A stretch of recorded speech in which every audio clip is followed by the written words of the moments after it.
we often tend to have a lot of people around ourselves, but then we should surround ourselves with the people that actually love us.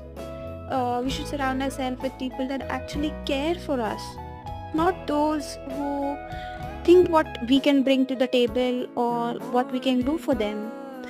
It doesn't need to be a room full of people.